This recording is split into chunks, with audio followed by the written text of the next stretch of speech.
Radio Claret América presenta Sediento de ti, la palabra, fuente de vida, con el sacerdote misionero claretiano Tony Díaz. Reflexiones diarias del Evangelio.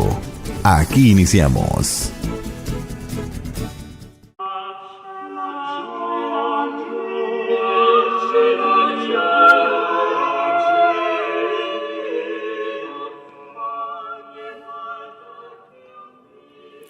Bienvenidos, hermanos, a nuestras reflexiones bíblicas de las lecturas del día. Hoy es martes de la 21ª semana del tiempo ordinario.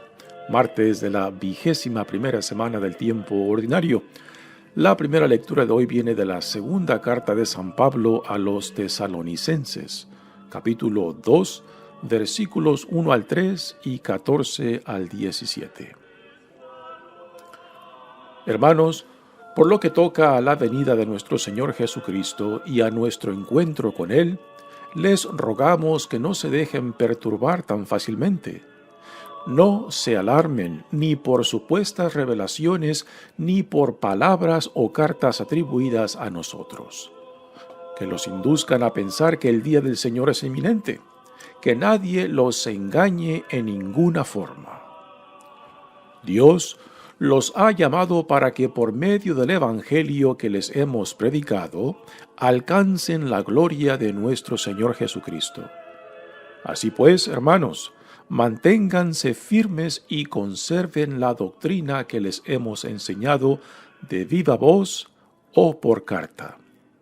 Que el mismo Señor nuestro Jesucristo y nuestro Padre Dios, que nos ha amado y nos ha dado gratuitamente un consuelo eterno y una feliz esperanza, conforten los corazones de ustedes y los dispongan a toda clase de obras buenas y de buenas palabras. Palabra de Dios. El salmo responsorial es el Salmo 95 y el responsorio es: Alégrense los cielos y la tierra. Alégrense los cielos y la tierra. Reina el Señor, digamos, a los pueblos. Él afianzó con su poder el orbe. Gobierna a las naciones con justicia. Alégrese los cielos y la tierra. Retumbe el mar y el mundo submarino. Salten de gozo el campo y cuanto encierra. Manifiesten los bosques regocijo. Regocíjese todo ante el Señor, porque ya viene a gobernar el orbe.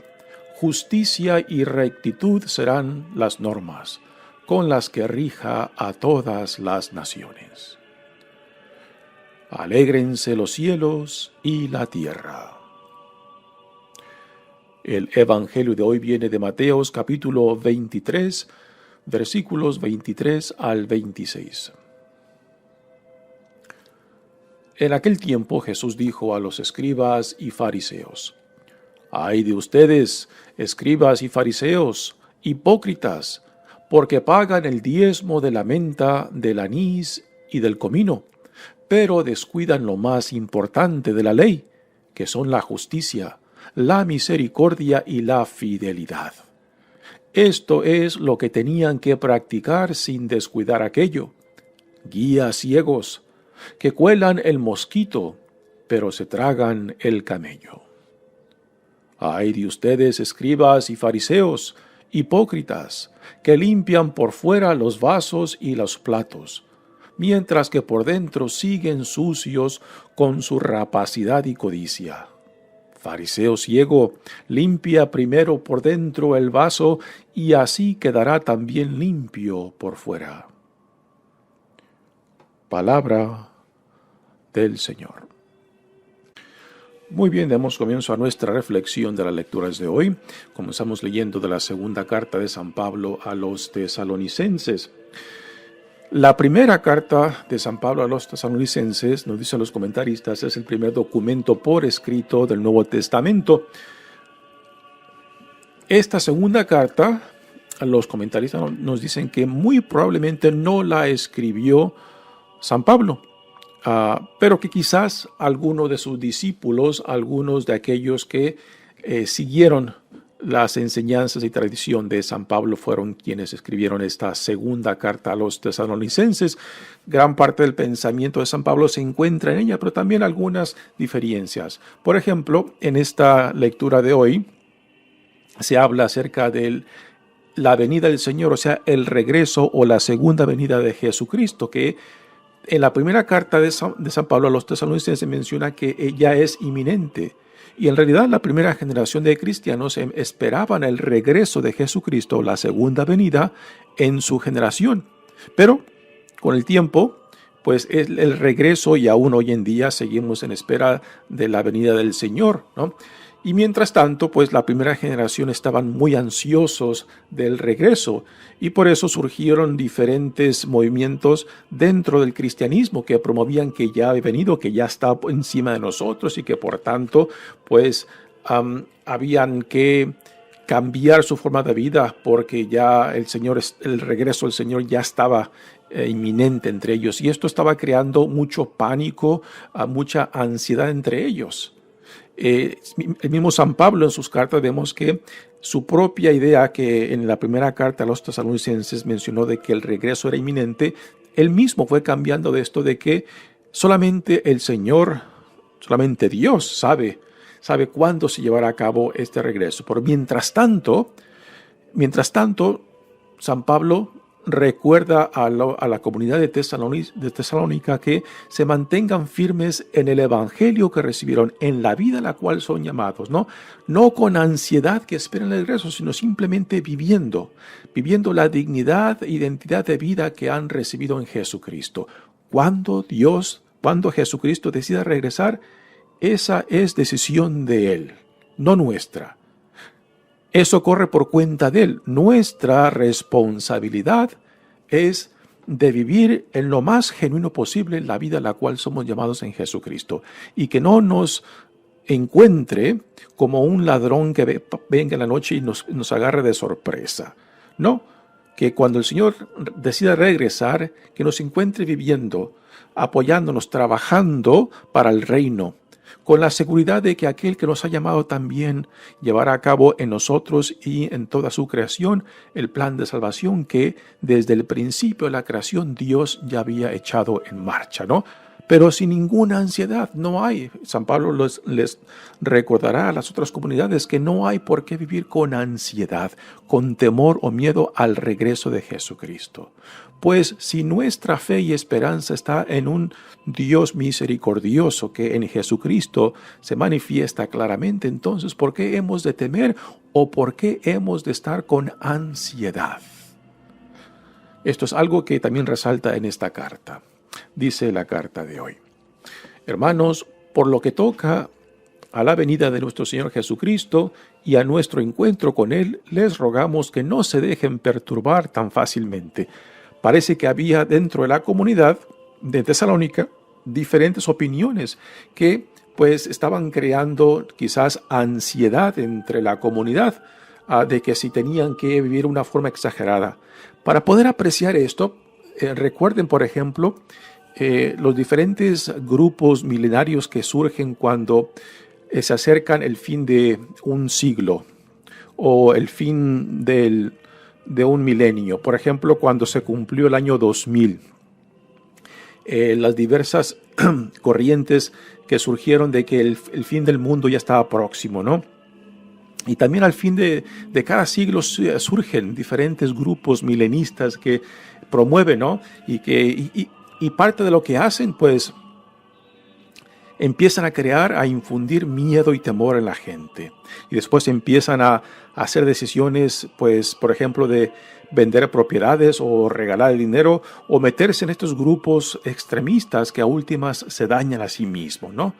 Pues uno puede imaginar que en esta comunidad de Tesalónica, quizás por miedo o la ansiedad, algunos pensaban de esta manera, ¿no? Cuando hablaban del regreso inminente de Jesucristo. Y esta ansiedad y este nerviosismo pues estaba afectando a la comunidad. Así que San Pablo en esta carta, o el autor de esta carta, les recuerda que no se dejen confundir, que no se dejen perturbar por estas gentes que andan promoviendo el regreso inminente, pero en una forma negativa, una forma que infunde miedo y temor, en vez de esperanza, en vez de hermandad, en vez de una identificación más plena con la vida a la cual somos llamados. Dice, no se alarmen ni por supuestas revelaciones, ni por palabras o cartas atribuidas a nosotros.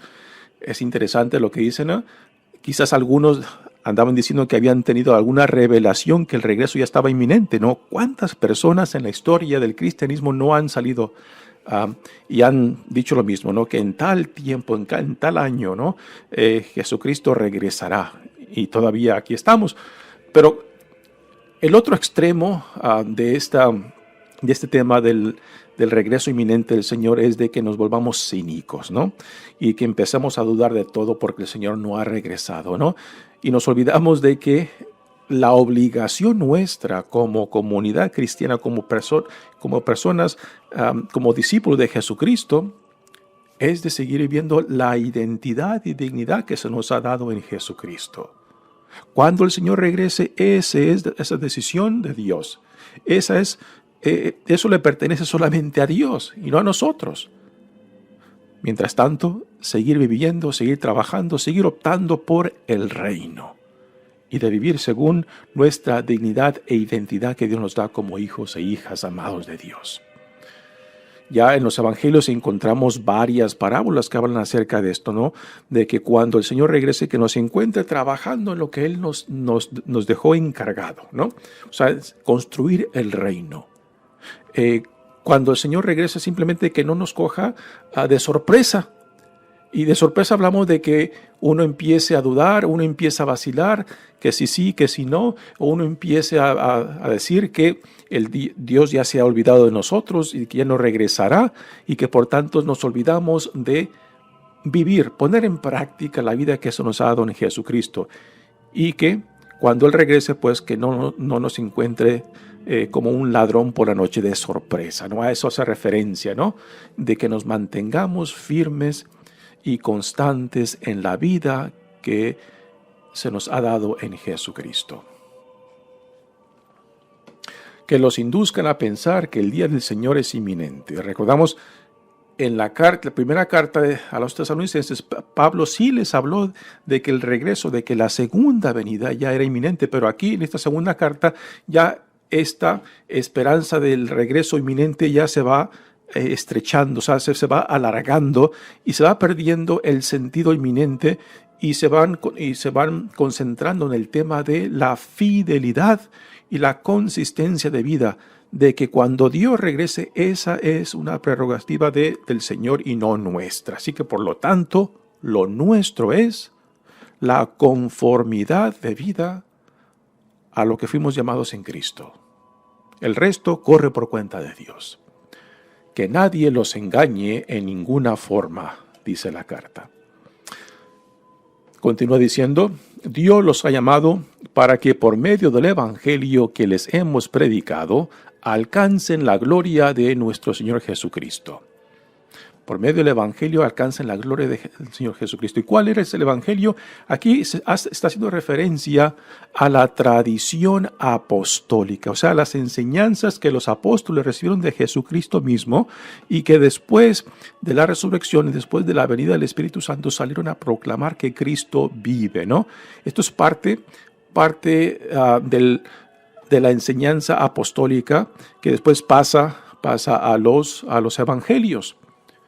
Así pues, hermanos, manténganse firmes y conserven la doctrina que les hemos enseñado, de viva voz y por carta. Viva voz porque Pablo, también junto con Timoteo y Silas, pues fueron los que formaron esta comunidad en Tesalónica, y que ellos personalmente trabajaron con ellos y después por carta. Aquí esta segunda carta hace referencia a la primera carta que San Pablo escribió como seguimiento de esta formación. Y le dicen pues que se mantengan firmes en esta enseñanza porque parece que había diferencias de nociones de las enseñanzas del Evangelio.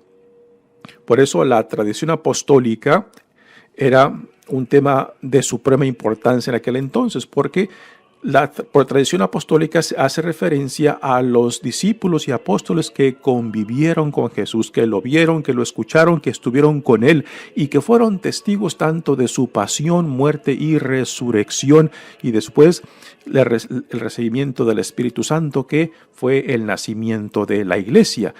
Y toda esta tradición apostólica en torno a aquellos testigos que vivieron y convivieron con Jesús es parte de esta enseñanza que se le llama la tradición apostólica, que hace referencia al conocimiento, a las enseñanzas, a las doctrinas, porque estos apóstoles convivieron, escucharon, vieron y fueron testigos de todo cuanto después compartieron. Y la última parte de esta lectura es una bella oración por la comunidad de Tesalónica, que dice: que el mismo Señor nuestro, Jesucristo, y nuestro Padre Dios, que nos ha amado y nos ha dado gratuitamente un consuelo eterno, que nos ha amado por pura iniciativa de Dios, no porque lo hemos ganado, no porque lo hemos meritado, que nos ha amado gratuitamente. O sea, aquí es por la pura gracia de Dios. Pablo nos dirá después que soy quien soy. Y es la gracia de Dios lo que nos salva, no nuestras obras. Nos ha dado gratuitamente un consuelo eterno y una feliz esperanza. El consuelo y la esperanza es en Jesucristo, ¿no? Conforten los corazones de ustedes y los dispongan a toda clase de obras buenas. Aquí, en esta oración, parte de esta primera lectura, pues los autores de esta segunda carta a los tesalonicenses los quiere reenfocar de la preocupación inmediata del regreso del Señor a la vida cristiana según la doctrina, según el Evangelio que han recibido. O sea, de que no se rompan la cabeza que cuándo y cómo el Señor regresará. No, eso es decisión de Dios, que cuándo y cómo. Lo nuestro es de vivir, de ser consistente con la vida que hemos recibido en Jesucristo, con obras buenas, y de que buscando fortalecernos unos a otros. No, pues esto es parte del proceso de construir el reino. Y no andar nerviosos y ansiosos, preocupados por cuándo y cómo el Señor regresará. Repito, eso es decisión de Dios y no nuestra. Así que ¿para qué rompernos la cabeza en algo que solamente le pertenece a Dios y no a nosotros? Muy bien, pasemos ahora al Evangelio de hoy. Estamos ya casi a fines del Evangelio de Mateo, en capítulo 23.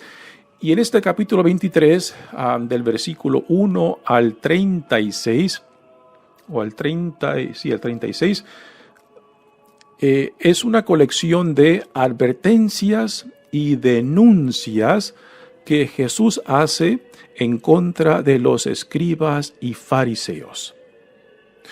Las advertencias es de lo que tienen que alejarse, de lo que tienen que poner distancia entre ellos, aquí refiriéndose a sus discípulos principalmente, y después las denuncias o los ayes, como también se les llaman, que son 7 de ellos, otra vez el número 7, número simbólico, que son denuncias y críticas fuertes de Jesús en contra de los escribas y fariseos. Ahora, ¿quiénes son los escribas y fariseos en el Evangelio de Mateo? Los comentaristas de los evangelios nos dicen que los escribas era un grupo dentro de la comunidad judía que se dedicaba a cuidar, copiar, interpretar y aplicar la ley mosaica. Estos son los escribas. Y este grupo dentro de la comunidad judía nació más o menos unos 300 años después después de la primera, unos 300 años después de la primera, del primer exilio del Israel a Asiria. Así que más o menos por el año 450, nos dicen los comentaristas que este grupo de los escribas nacieron en el exilio en Babilonia y que al regresar pues fueron los que tomaron responsabilidad de mantener el cuidado y copiar las Sagradas Escrituras y la interpretación y la aplicación de ellas. Así que por el año 450 más o menos se nos dice de que este grupo de escribas nacen dentro de la comunidad judía. Muchos de los fariseos eran escribas, pero no todos los fariseos eran escribas. Ahora, ¿quiénes son los fariseos? Los fariseos, nos dicen también los comentaristas, que nacieron más o menos por el tiempo de los macabeos, unos 150 años antes que Jesucristo. Y el nombre de fariseos, nos dicen los comentaristas, que quizás hace referencia al sentido de separatista que se les aplicaba a esta actitud de ellos, ¿no? Por enfocarse tanto en separar lo que es de menos rigor en la ley de lo que es de mayor rigor en la ley. O sea, de que distinguían y separaban una cosa de la otra. Otros comentaristas dicen que el nombre de fariseo, el título de fariseo, hace referencia a esta actitud de los fariseos de separarse de otros grupos judíos dentro de la comunidad que eran percibidos como no tan fieles a la tradición mosaica o a los profetas, ¿no? Y que por tanto los fariseos pues manifestaban esta actitud separatista de que se sentían superiores o mejor que otros porque ellos eran más puros en el aplicar, en el vivir la ley mosaica, en la interpretación, ¿no? Así que hay por lo menos estas dos versiones de qué es lo que se entiende por separatista dentro del significado del nombre de fariseo. Ahora, los escribas y fariseos no eran lo peor dentro de la comunidad judía, eran de lo mejor en realidad. Porque los saduceos, otro grupo importante dentro de la comunidad, pues solamente aceptaban los primeros 5 libros del Antiguo Testamento, que es el Pentateuco, y dentro de la cual se encuentra la mayor parte de la ley mosaica. Pero los saduceos, que eran un partido político religioso, eran los que traficaban con el poder político religioso en Jerusalén. Eran los que tenían un pie en el mundo del poder del Imperio Romano y otro pie en el mundo de la comunidad judía, ¿no? Muchos de ellos eran ancianos, eran los que eran responsables del corriente del templo en Jerusalén. Y ellos tampoco creían en la resurrección. Pero los fariseos eran quizás los más fieles a la tradición mosaica, a la tradición profética y también a la tradición de las opiniones de la cantidad de rabinos en la historia que habían dejado su huella en su interpretación de la ley, ¿no? Sí que los fariseos eran de lo mejor en realidad, pero a pesar de que eran de lo mejor, pues en los ojos de Jesús aún quedaban muy cortos, ¿no? Y parte de la crítica que Jesús hacía en contra de ellos es de que en el tiempo de Jesús, pues tanto los escribas y los fariseos se habían convertido en un grupo muy legalista que expresaban y manifestaban su religiosidad, pero solamente externamente. O sea, que ponían el énfasis en las apariencias de ser una persona muy religiosa porque cumplían con la ley, pero que interiormente no había una consistencia de vida. O sea, que lo que expresaban externamente no se reflejaba en la vida interior, ¿no? Y este es un tema que resalta en el Evangelio de hoy, en estas advertencias y denuncias que Jesús hace en contra de ellos. Por eso Jesús los llama hipócritas, porque la palabra esta hipócrita viene del ambiente del teatro, ¿no? En el teatro, el actor se ponía una máscara. En griego, máscara es la palabra persona. Entonces, cuando el actor se ponía esa máscara, pues la audiencia entendía que estaba actuando según el personaje de la máscara, ¿no? Así que hipocresía es sacar esta experiencia del teatro a la vida diaria. En el teatro, en la drama, pues se podía aceptar de que un actor llevara una cara para representar a otro personaje. Pero en la vida diaria, ponerse una máscara, o sea, vivir con una máscara que no reflejaba lo que tú eres en realidad, pues a eso se le llama hipocresía.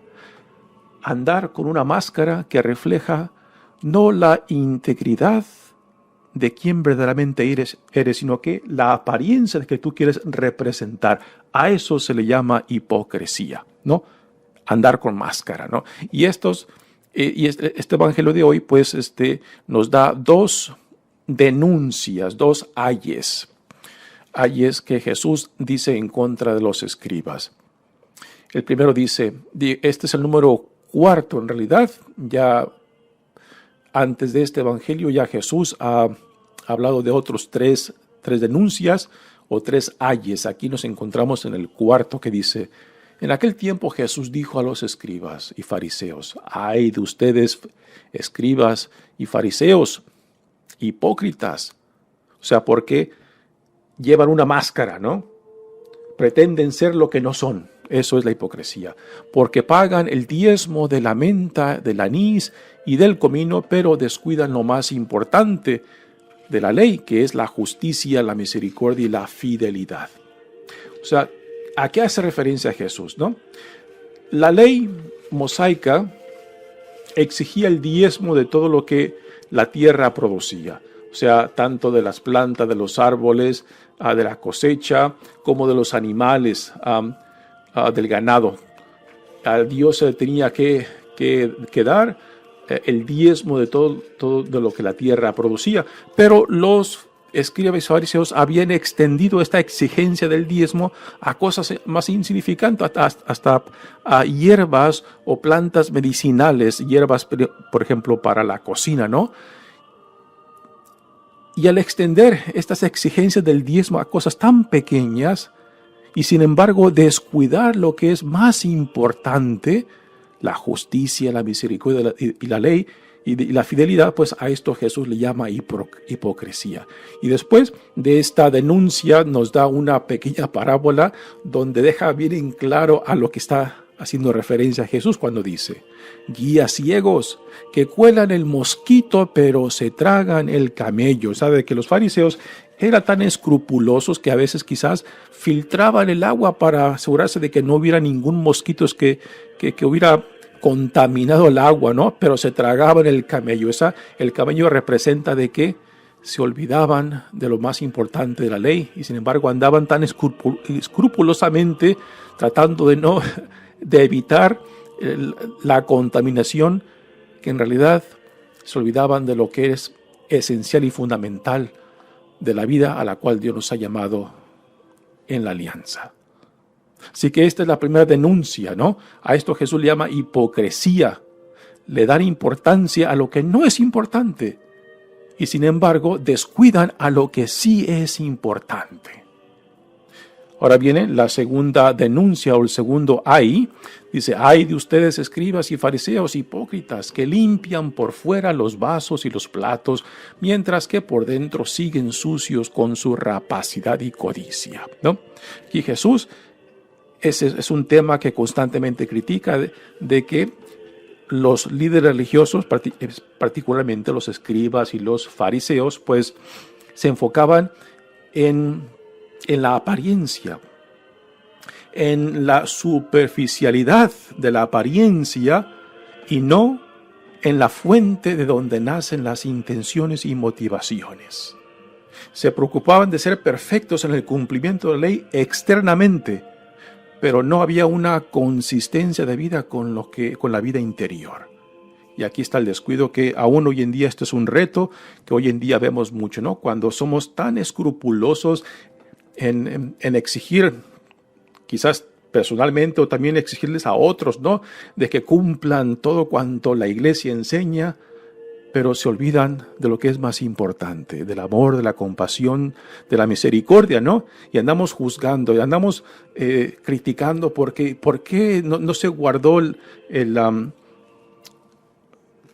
el ayuno de la hora antes de recibir la comunión, por ejemplo, o por qué el sacerdote cambió esto o aquello, ¿no? Y a veces somos tan escrupulosos con cosas que no son verdaderamente importantes. Son significantes, pero no importantes. Y a la misma vez nos olvidamos de lo más fundamental de la vida a la cual somos llamados en Cristo, del amor, de la compasión, de la justicia, de la hermandad, de ser verdaderamente hijos e hijas amados de Dios en la forma que vivimos, en la forma que nos relacionamos, en las prioridades que tenemos como personas, como familia, como comunidad, como sociedad, como iglesia que somos, ¿no? Así que este reto, esta denuncia de Jesús en contra de los escribas y fariseos aún es un reto para nosotros. Ahora, otra aclaración muy, muy importante, ¿no? Cuando Jesús está hablando de los escribas y fariseos y los llama hipócritas, no está condenando a los escribas y fariseos. Está condenando la actitud farisaica y de los escribas, o sea, de los escrúpulos, o de poner el énfasis en lo que no debe de ir. Y estas son actitudes que van más allá de la comunidad judía. O sea, la actitud de los escribas, la actitud de los fariseos es algo que va más allá del judaísmo y que se aplica a toda comunidad, a toda persona, a todo grupo que manifiesten esas actitudes, esos escrúpulos que ponen el énfasis en donde no va y descuidan lo que es más importante, ¿no? O que simplemente se enfocan en lo externo de nuestra religiosidad y no en la fuente de donde nacen las motivaciones, las actitudes, aquello que mueve nuestro corazón. Así que este evangelio se aplica a donde quiera que existan estas actitudes y no son propias simplemente de la comunidad judía, es propia de donde quiera que existan estas actitudes, sea cual sea la religión, sea cual sea el grupo, sea cual sea la experiencia que está viviendo y dónde se están aplicando. Mi nombre es Padre Tony Díaz, misionero claretiano. Que Dios los bendiga. Radio Claret América presentó Sediento de ti, la palabra. Fuente de vida. Sus comentarios son importantes. Contáctenos en radioclaretamerica@gmail.com.